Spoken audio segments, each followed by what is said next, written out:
Muito bom dia a todos, é sempre um gosto estar aqui convosco. O Carlos estava a dizer que queria ficar aqui, não queria ir embora.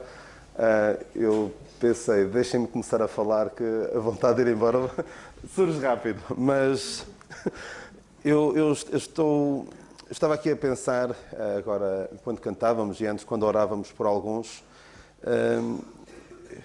eu fiquei um pouco emocionado porque lembro-me de...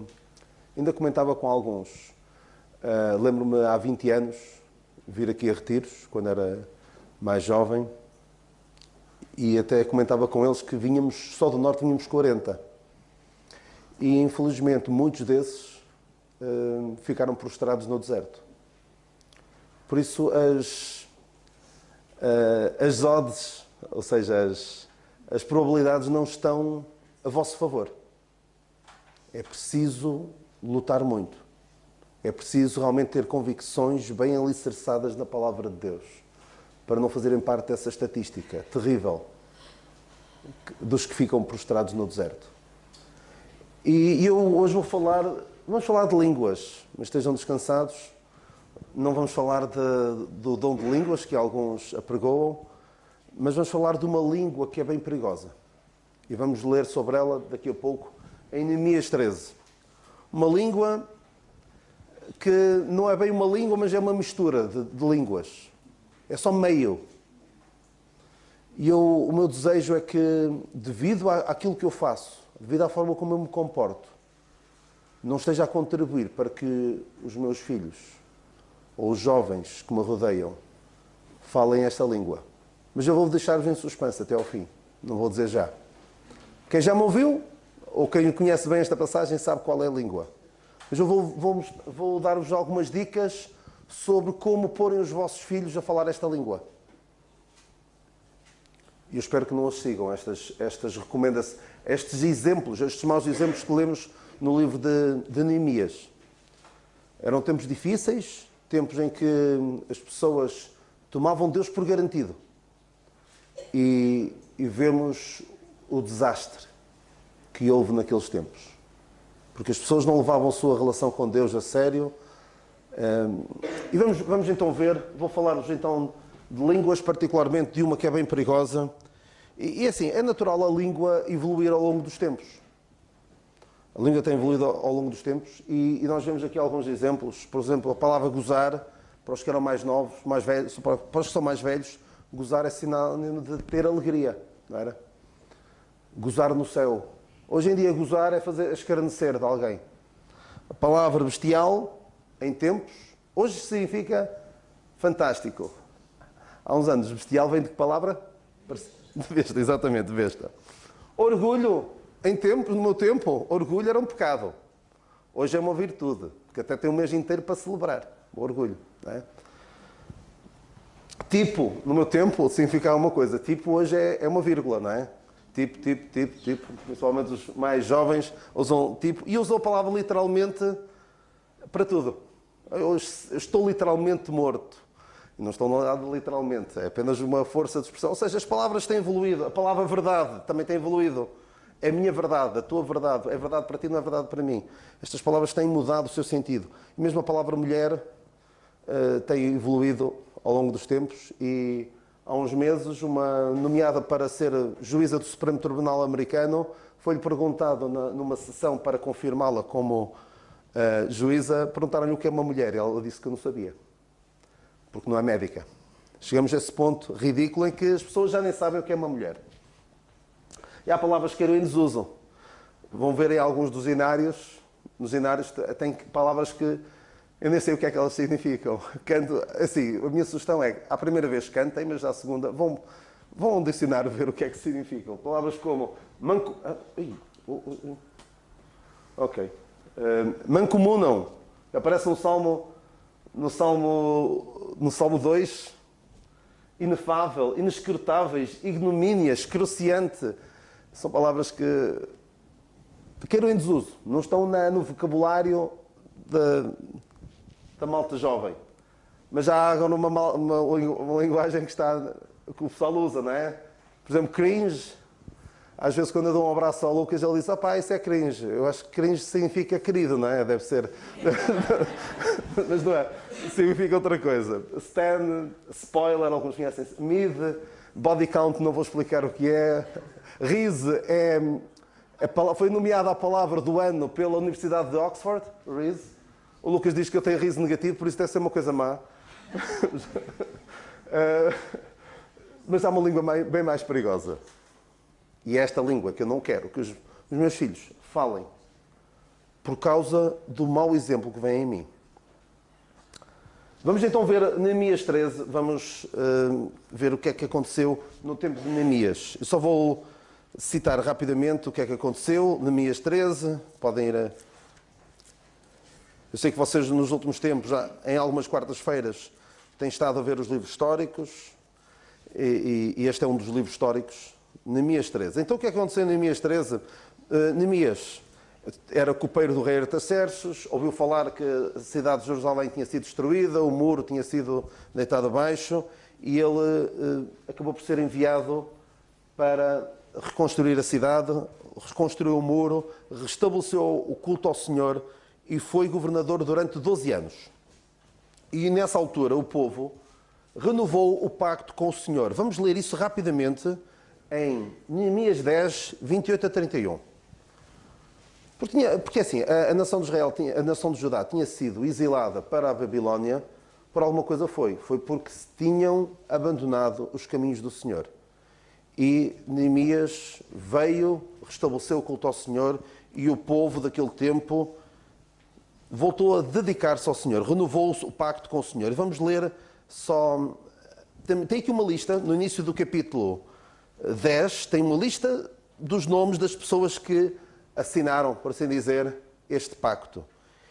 E diz assim, versículo 29, estas pessoas firmemente aderiram a seus irmãos, os mais novos dentre eles, e convieram no anátema, ou numa maldição, e no juramento de que andariam na lei de Deus, que foi dada pelo ministério de Moisés, servo de Deus, e de que guardariam e cumpririam todos os mandamentos do Senhor, nosso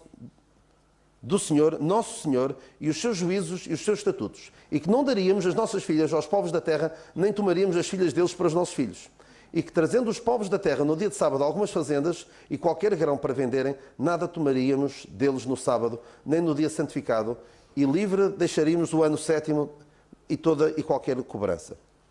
Basicamente eles dizem, nós vamos andar segundo a lei de Deus, nós não vamos casar com os outros povos e vamos guardar o sábado. Estas três características que diferenciavam a nação de Judá de todas as outras. Era a única que guardava o sábado.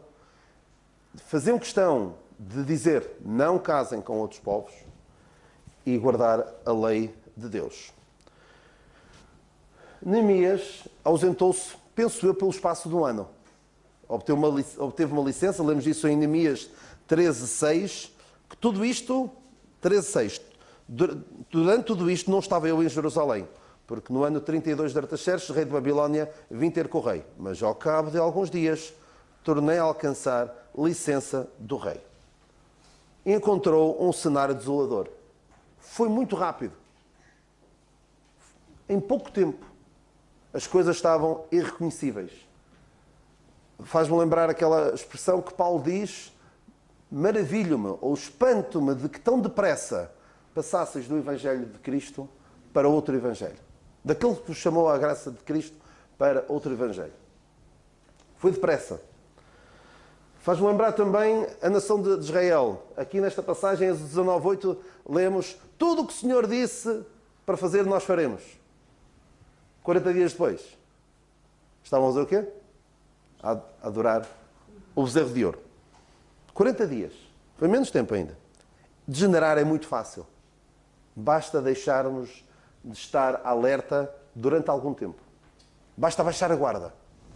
E as coisas acontecem num instante. Porque a sociedade tem evoluído a um ritmo assustador. E se nós fechamos os olhos por um bocadinho, negligenciamos o nosso posto de vigia por algum tempo, as coisas podem degenerar e muito. Cada um tem este firme propósito de dizer not on my watch. Não enquanto eu estiver de vigia. Naquilo que depender de mim, não passarão.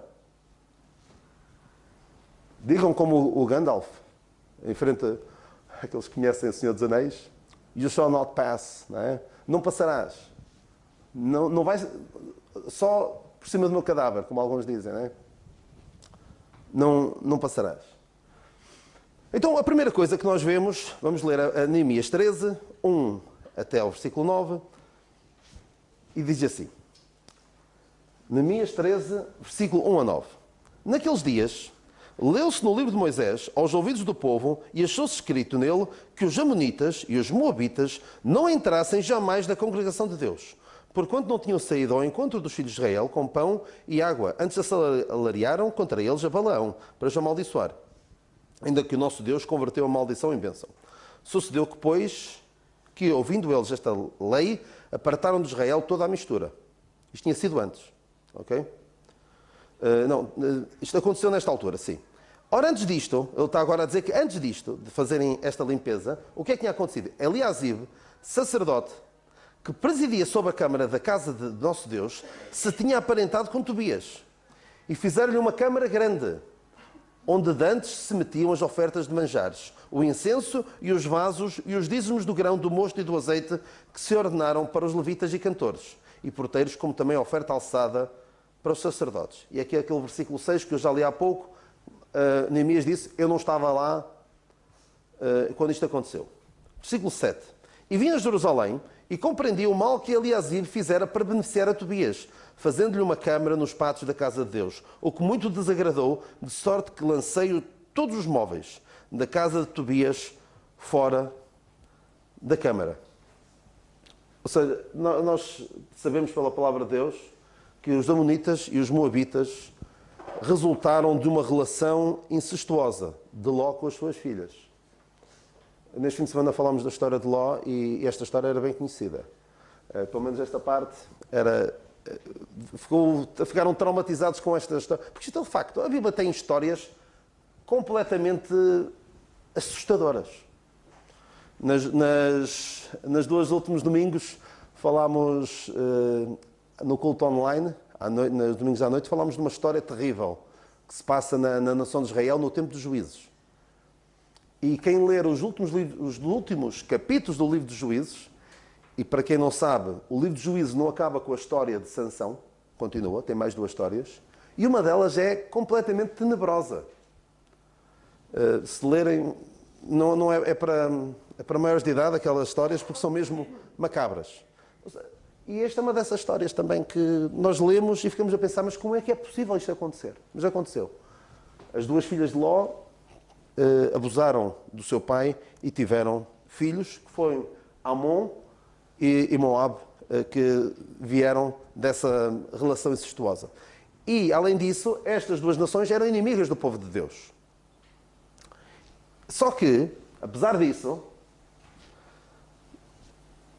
Eliasibe, alguém com grande responsabilidade, responsável pela Câmara da Casa de Deus, aparentou-se com Tobias. Eu não sei se terá casado algum filho, provavelmente, com algum filho de Tobias, não sabemos ao certo, mas aparentou-se. E Tobias era um inimigo do povo de Deus. Era daqueles que, quando o povo de Judá estava a construir o muro, ele veio dizer, olha, isso até uma raposa que vai contra esse muro vai deitá-lo abaixo. E quiseram até, noutra passagem, quiseram mesmo apanhar Neemias numa cilada para o matar. E foi com este homem que o Eliasibe se aparentou. Havia um outro, além do Tobias, quem é que se lembra do outro nome do companheiro de Tobias? Podem dizer. Tobias e? Então. Sanbalate, exatamente. Tobias e Sanbalate. Noutra passagem, ele disse que ele também se aparentou com o Sanbalate, ou seja, com dois inimigos do povo de Deus. Isto é terrível. Já vamos ver isso. Da última vez que aqui estive, eu não vou perguntar do que é que eu falei, já está ali. Falei-vos de quê? Das más companhias de Josafá. Lucas estava a pensar que eu ia falar de outra vez disso. Eu estou sempre a falar disso. São lições muito, muito importantes para nós. As más companhias de Josafá. Josafá aparentou-se com Acabe, com alguém inimigo do povo de Deus. Podemos dizer que, não sei se eles tinham este ditado, mas de Amon, nem bom vento, nem bom casamento. E, de facto, não é verdade. Sabe o que é que ele fez? Ele arranjou espaço no templo para Tobias. E diz aqui que nem deviam entrar. Quanto mais ter um espaço para ele, para o Tobias. Isto foi em pouco tempo. Pouco tempo. Imaginem o que era o Carlos, ou o Zé, ou o Nando, ausentarem-se por um ano. E quando chegassem cá, estava completamente irreconhecível. Com símbolos satânicos, uma pastora lésbica a celebrar os cultos. Há supostas igrejas assim. Em pouco tempo. Então o que é que Neemias fez? Neemias chegou e partiu a louça toda. Não partiu a louça toda, mas os móveis sim. Lançou fora todos os móveis de Tobias. Tinha de ser. Porque aquilo estava a manchar o templo de Deus. Era um sacrilégio autêntico. E agora a lição que nós podemos tirar deste abuso é: Eliasibe, um homem de grande responsabilidade, valorizou os descrentes mais do que os crentes. Chegando, aparentou-se e encontrou espaço, arranjou espaço na casa de Deus para eles. E serviu de tropeço a alguém de grande responsabilidade. E eu quero dizer-vos uma coisa antes de continuar. Eu estou aqui a falar, eu não quero falar com uma posição de superioridade em relação a vocês. Eu quero falar isto para nosso aviso. Porque possivelmente alguns podem ter caído nestes erros. Mas eu estou a falar principalmente, não quero melindrar ninguém, não quero ofender ninguém, mas falo para alertar aqueles que ainda têm certas decisões para tomar. Então ele serviu de tropeço. E vamos ver, mais à frente, como muitos fizeram o mesmo que ele. Casaram com mulheres estrangeiras. Alguns podiam dizer, o Eliasib também fez. Portanto, não há problema nenhum. Eu tenho dito e disse este fim de semana várias vezes aos jovens, que ninguém possa dizer com razão acerca de mim, o Daniel também fez. Que não seja eu o primeiro ou um dos primeiros que vão legitimar más decisões dos outros. Que ninguém possa dizer com razão, o Daniel também fez. Portanto, não há mal nenhum. Alguns poderiam dizer, o Eliasib também fez. Agora, algumas perguntas para nós meditarmos. Será que eu valorizo mais o convívio com os descrentes? A amizade com os descrentes do que com os crentes, como este Eliasib estava a fazer? Quem são os meus amigos mais íntimos? Mais chegados? Os meus confidentes? Será que eu proporciono aos meus filhos mais convívio com crentes ou com descrentes? Depois não me admiro que eles vão arranjar um namorado descrente. Eles não conhecem crentes. E eu conheço alguns casos, infelizmente, de pais crentes da minha geração, que têm filhos ou filhas, e eles não proporcionam aos seus filhos conviverem com jovens, filhos de outros crentes, com crentes. Depois admiram-se. E por isso eu dou graças a Deus por estes que se juntaram este fim de semana. Eu disse-lhes logo no início, só o facto de vocês estarem aqui já é bom. Independentemente do que vão ouvir. Já é bom. Tiraram um tempo à parte para estarem juntos. Com este mesmo propósito. Cuidado com dar mais tempo e espaço na minha vida ao que é mundano do que ao que é espiritual. Nós vamos ver isso daqui um bocadinho. Parece que para o que é de Deus, o que é espiritual, qualquer coisa serve. Um bocadinho de tempo serve. Segunda coisa que contribuiu para que os filhos daquele povo falassem esta língua de que vamos falar foi, lemos em Neemias 13:10, é só um versículo. Também entendi, Neemias 13:10, também entendi que o quinhão dos levitas se lhes não dava, de maneira que os levitas e os cantores que faziam a obra tinham fugido cada um para a sua terra. Então contendi com os magistrados e disse, porque se desamparou a casa de Deus. Porém, eu os juntei e os restaurei no seu posto. Então, todo Judá trouxe os dízimos do grão, do mosto e do azeite aos celeiros. O povo negligenciava os deveres para com os levitas, porque os levitas não era suposto terem um trabalho igual aos outros. Eles serviam para estar no serviço de adoração a Deus. Tinha também os cantores, que tinham de se fazer à vida para ganharem o seu sustento. Foi o mesmo que aconteceu, e vimos isso nos domingos à noite, do levita, do Mica, que andava à procura de um sítio, de um pouso, porque não estava a ser sustentado, então ele tinha de ir ganhar o seu, de alguma forma. Porque era a obrigação das outras tribos sustentarem os levitas. E quando não se faz isso, eles tiveram de se fazer à vida. Ou seja, as pessoas estavam a negligenciar a obra de Deus, o sustento da obra de Deus. Estavam a negligenciar o que era espiritual. Será que eu estou a valorizar mais o espiritual ou o material? Os meus filhos vêm. E não estamos a falar só de dinheiro. O material deve ser importante apenas para tirar dividendos eternos, resultados eternos. Porque ser muito rico do ponto de vista material não vai fazer uma diferença tão grande quanto isso na eternidade. Vai depender a forma como nós usamos o dinheiro que temos para o bem eterno. A frase é mais ou menos esta. William Carey, o pai das missões modernas, um grande missionário usado por Deus na China no século XVIII ou XIX, não sei ao certo, ele dizia assim, o meu negócio é a expansão do reino de Cristo. Conserto sapatos para pagar as despesas do meu negócio. Será que eu digo isso? O meu trabalho é pregar o Evangelho. Eu dou aulas para pagar as despesas do meu trabalho. Será que é assim que eu vejo as coisas? Ou o meu trabalho é a minha vocação, o que mais me define enquanto pessoa é o meu trabalho. E vou à igreja, uma vez por semana, 1 hora, exceto quando é o Daniel, que é assim um bocadinho mais. É isto, sabe uma coisa? Os filhos veem a dedicação que nós temos à obra. Depois não nos admiremos. Atenção, no fim eu vou dizer, eu não estou a dizer com isto que quem tem a profunda tristeza de ver os filhos a não andar nos caminhos de Deus é porque os pais fizeram isto.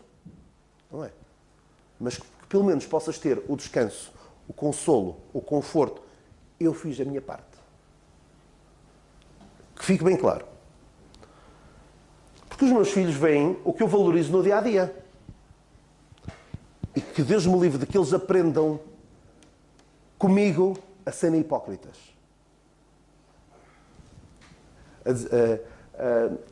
Ou seja, aprendem a jogar o jogo. Eu vou à igreja, finjo que está tudo bem, falo crentez, sei comportar-me, mas eu vejo que isto é uma fantochada. Eu vejo o meu pai, eu vejo os outros crentes, isto é tudo só para crente ver. Que Deus me livre disso. Uma outra passagem que também vimos este fim de semana é Malaquias 1:8. Não vamos ver não vou pedir para vocês irem ver a passagem porque demora um bocadinho, mas se conseguirem acompanhar, mas eu vou lê-la só. Foi por volta desta altura que Malaquias escreveu ao povo de Deus e criticou-os severamente. Porquê? Porque eles estavam a negligenciar os sacrifícios que deviam fazer a Deus. Então diz ele assim: por quando trazeis animal... atenção, para sacrificar animal ao Senhor tinha de ser animal sem mancha. E o que é que eles traziam? Por quando trazeis animal cego para sacrificares, não faz mal. E quando ofereceis o coxo ou o enfermo, não faz mal. Ora, apresenta ao teu príncipe. Terá ele agrado em ti?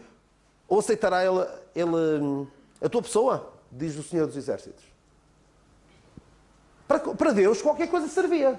Era para queimar e era, portanto, não havia grande problema. Ninguém via. Será que eu sou diligente na obra de Deus, como no meu trabalho? Ou, é para Deus. Isto, para quem é bacalhau basta, como se costuma dizer. Será que eu continuaria a ter emprego se eu me empenhasse no trabalho como no serviço para Deus? Continuaria a ter emprego? Será que tinha boas notas? Se eu me dedicasse tanto como me dedico a Deus? Aqui o profeta Malaquias basicamente está a dizer: olha, experimenta dar ao teu patrão aquilo que estás a dar a Deus. Será que ele vai gostar? Vai ter agrado em ti? E volto a dizer, os filhos vêm. Neemias, eu pus 13:10 outra vez, é o que dá copiar colar, a tecnologia tem estas coisas. Neemias 13, penso que é 23, desculpem, é mais para a frente. Não, ainda é Neemias 13:10, ainda é Neemias 13:10. 13, desculpem, agora perdi-me. Neemias 13:15. Naqueles dias, vi em Jerusalém, em Judá, que pisavam lagares ao sábado e faziam feixes que carregavam sobre os jumentos, como também vinho, uvas e figos e toda a casta de cargas que traziam a Jerusalém no dia de sábado. E protestei contra eles no dia em que vendiam mantimentos. Também tírios habitavam dentro, que traziam peixe e toda a mercadoria que no sábado vendiam aos filhos de Judá e em Jerusalém. E contendi com os nobres de Judá e lhes disse: que mal é este que fazeis, profanando o dia de sábado? Porventura não fizeram vossos pais assim? Nosso Deus não trouxe todo este mal sobre nós e sobre esta cidade? E vós ainda acrescentais o ardor da sua ira sobre Israel, profanando o sábado. Ou seja, o sábado era um dia sagrado para os judeus. E eles estavam a profanar o dia de sábado.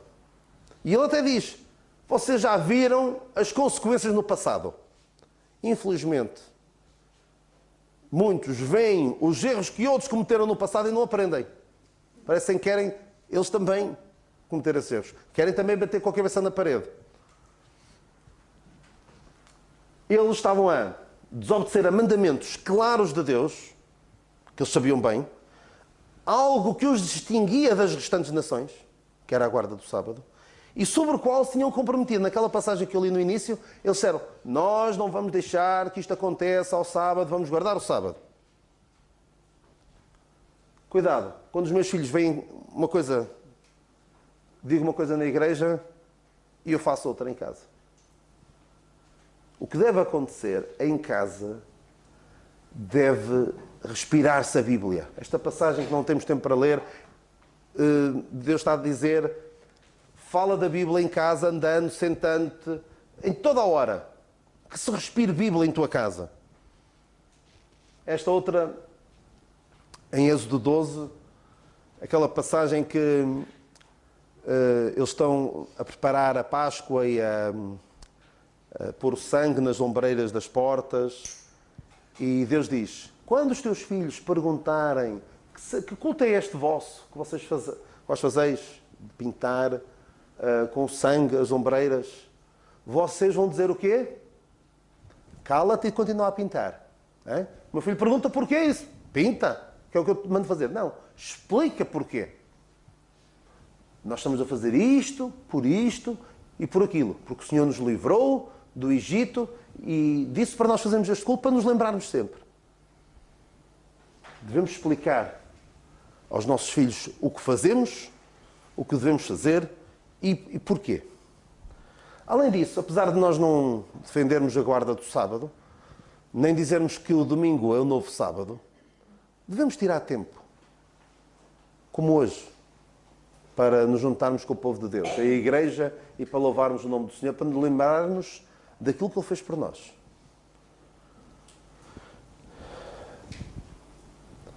Tirar tempo.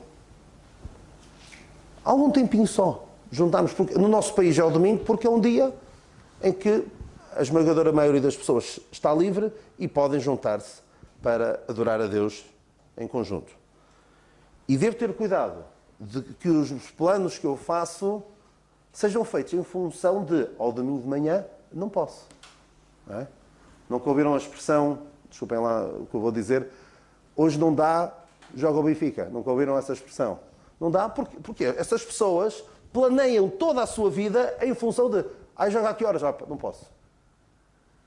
Será que há alguma coisa ao domingo de manhã? Eu falto desta vez, não há problema. Há lá muita gente. Cuidado. Eu sei de pessoas que, devido a atividades em que se envolvem, a dada altura, aos domingos de manhã, é para aquilo. E o que é que fazem? Optam por vir ao culto, ou optam por aquela atividade. E é um problema. Agora vem a parte que eles levaram mais na cabeça este fim de semana, que é os casamentos mistos. O que é que aconteceu naquele tempo? E acho que já vão perceber qual é a língua. Versículo 23.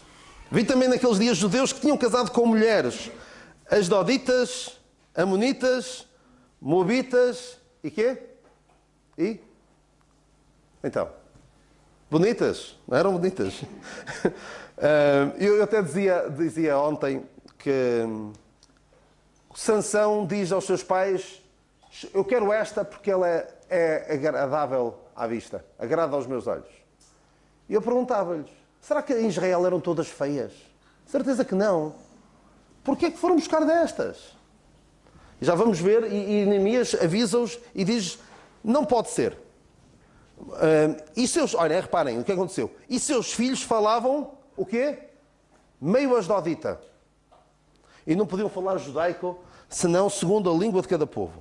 E contendi com eles e amaldiçoei e espanquei alguns deles. E lhes arranquei cabelos. E os fiz jurar por Deus, dizendo: não dareis mais vossas filhas a seus filhos, nem tomareis mais suas filhas, nem para vossos filhos, nem para vós mesmos. Porventura não pecou nisto Salomão, rei de Israel, não havendo entre muitas gentes rei semelhante a ele, e sendo amado do seu Deus, e pondo Deus sobre todo Israel, e contudo as mulheres estranhas o fizeram pecar. E dar-vos-íamos nós ouvidos para fazer-vos todo este mal, prevaricando contra o nosso Deus, casando com mulheres estranhas? Também um dos filhos de Joiada, filho de Eliasibe, o sumo sacerdote, era genro de Sanbalat, o aronita, pelo que eu afugentei de mim. Ou seja, o tal Eliasibe aparentou-se com Tobias e com Sanbalat. Uma desgraça. um homem com responsabilidade e permitiu isto na sua família. Casamentos mistos era algo sobre também o qual se tinham comprometido. Não vamos dar as nossas mulheres aos outros, nem vice-versa. Já tinha havido graves problemas no passado, porque logo a seguir ao rei Balaque ter assalariado Balaão para profetizar contra Israel, a seguir foi por influência do Balaão, que não conseguiu profetizar contra Israel, que instigou aqueles casamentos mistos. E foi terrível. Esta passagem nós sabemos perfeitamente. Estamos fartos, no bom sentido, de ouvir. Não vos prendais a um jugo desigual com os infiéis. E Neemias diz: viram o que aconteceu com Salomão? Acham mesmo que é convosco que vai correr bem? Depois de todos os exemplos do que a palavra de Deus diz e de todos os exemplos que vocês conhecem, que correu mal, acham mesmo que é convosco que vai correr bem? São raríssimas as exceções. E na melhor das hipóteses, o que vai acontecer, serás usado, se tomares esta decisão de ir contra a vontade de Deus, serás usado como um bom exemplo de que correu bem, levando outros a legitimar a tua escolha, a legitimar a sua escolha com o teu exemplo. Fulano fez e correu bem, portanto eu também vou fazer. E podem tomar a pior decisão das suas vidas. Isto, eu sei que há contextos, e nem todas as situações são iguais, há contextos diferentes, mas pensem que podem estar a ser um tropeço para os outros. De legitimarem as suas más escolhas com uma má escolha que eu fiz, ou que o outro fez. Muito solene este aviso. Muito cuidado. Então, como é que eles falaram Meios-Dodita, a tal língua? Porque Meios-Dodita não conseguiam falar judaico. Porquê? Porque tinham influência da mãe, que falava outra língua, e depois já não conseguiam falar bem judaico. E é terrível quando nós vemos os nossos jovens a falar uma língua que não é aquela que ensinamos. Aprenderam noutro sítio. Ou porque nós não estivemos devidamente alerta, ou porque perceberam hipocrisia no nosso meio e disseram: olha, isto para eles não é uma coisa séria. Portanto, também não vou ser eu que vou levar isto mais a sério do que levam os meus pais. Em pouco tempo, o que é que aconteceu? Deram mais espaço ao mundano do que ao espiritual. Desvalorizaram o culto a Deus. Desvalorizaram o sustento da obra de Deus. Desvalorizaram o tempo dedicado a Deus, o sábado. Desvalorizaram aquilo que os tornava um povo especial. E em Tito nós lemos que o Senhor se deu a si mesmo para nos purificar para si um povo especial, zeloso de boas obras. E depois, quantas vezes eu abro mão disto e digo: eu quero ser como os outros. Como a nação de Israel disse a Samuel: nós queremos ser como as outras nações. Queremos ser iguais. Não me interessa muito ser este povo especial que Deus escolheu. Casaram com mulheres de outros povos. Resultado? Os seus filhos falavam Meios-Dodita e não judaico. Já não falavam segundo as palavras de Deus. Pedro diz: se alguém falar, fale segundo as palavras de Deus. Eles já não falavam. Portanto, nós devemos fugir deste mau exemplo. Então, é fazer o contrário do que está aqui. Como não ter filhos que falem Meios-Dodita? Quando digo filhos, digo netos, digo jovens na igreja, nós acabamos sempre por influenciar outros. Porque, por vezes, nós até falámos disso ontem, que há jovens que não têm pais que sejam uma referência. E podem ter em nós referências. Uma referência masculina, uma referência feminina. E será que estamos a ser uma boa referência para eles? Então, quando digo filhos, estou a falar de jovens que nos possam ter como referências. Valoriza a amizade e o convívio com os crentes. Deixa que sejas tu a influenciar o mundo e não o contrário. Valoriza os que trabalham na obra. Valoriza o espiritual acima do material. Não desobedeças a mandamentos claros de Deus. Deus diz isto, não penses, olha, apetece-me fazer outra coisa. Houve um mandamento claro de Deus a Ló. O que é que Deus disse a Ló? Escapa-te para o monte, foge, não olhes para trás, escapa-te para o monte para que não pereças. E Ló o que é que disse? Senhor, obrigado por me teres livrado da condenação de Sodoma. Eu vou fazer já o que tu disseste. O que é que ele diz? Não, assim não, Senhor. Eu tenho medo que, tu disseste-me ir para ali, eu tenho medo que este mal me apanhe e eu morra. Desobedeceu ao mandamento claro de Deus. E depois vemos as consequências na sua mulher e nas suas filhas. Porque perceberam que Deus diz isto, mas olha, o meu pai nem liga muito a isto. Tira tempo específico para te reunires com os crentes na igreja. Não deixes que a degeneração entre na igreja. Ou porque tu a subias para o lado, ou porque até és tu o motivo para que entre isto na igreja. Não deixes. Eu teria vergonha, muito sinceramente, se por minha causa se abrisse uma brecha para que o pecado entrasse na igreja.